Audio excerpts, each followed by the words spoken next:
She hadn't spoken a word in 15 years. Not since the night her parents were murdered right in front of her. Everyone assumed she was too traumatized to speak. But when she finally opened her mouth, the name she whispered wasn't a stranger's. It was a man who had once been called a hero, a decorated detective, a man who had comforted her the night of the murders. And the worst part? No one suspected him. Until now. October 12, 2008. The quiet town of Hollow Creek, Ohio. 7-year-old Clara Reese is found hiding in a closet, covered in blood, but uninjured. Her parents, Adam and Lynn Reese, were brutally stabbed to death in their home. Clara is in shock. She hasn't said a word, not even a scream. Officers arrive, including Detective Peter Lorne, first on scene. Lorne comforts the child. Clara is later diagnosed with selective mutism, a psychological response to trauma. The only potential witness, utterly silent.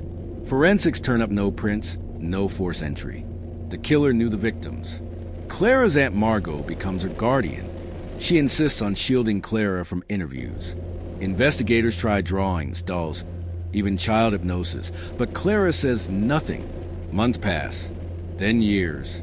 No leads, no voice, no arrests.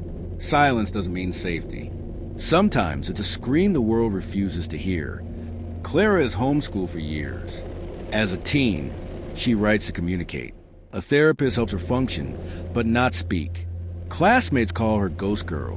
When she eventually joins public school, she shows brilliance in reading, music, and art, but never a sound. The town whispers. Why won't she speak? What is she hiding? What if she saw it all? Clara, now 22, attends a weekend trauma recovery retreat. One guest speaker is Peter Lorne, retired, now writing a book on unsolved cases. He tells her story. Says, I remember holding that child. She looked right at me, but didn't say a word. Clara freezes. His voice triggers something. A flashback, the scent of cologne. A whisper, stay quiet.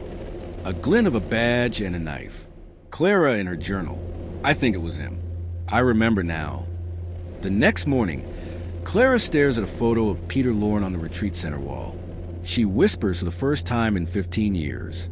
It was him. Her therapist is stunned. Records her statement. Police are notified. A cold case reopens overnight. Internal Affairs digs into Lorne's finances and past cases. They discover he had known Clara's father. He was involved in illegal land seizures. Reese had threatened to expose him. A fingerprint under floorboards, missed in 2008, matches Lorne's. His alibi the night of the murder falls apart. Sometimes the ones sworn to protect us are the ones we should fear most. Lorne is arrested. Public is shocked. He denies it all.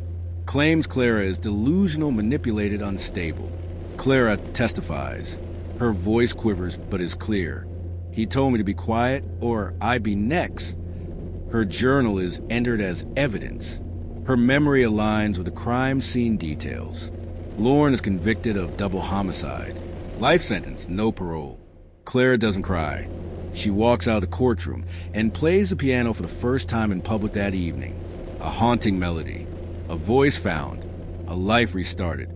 Clara Reese taught us something the justice system often forgets. Silence is not the absence of truth. Sometimes it's the loudest sound of all. And when a survivor finally speaks, the whole world should stop and listen. Inside Criminals' Minds. Subscribe for more true crime stories that explore the darkest corners of the human mind.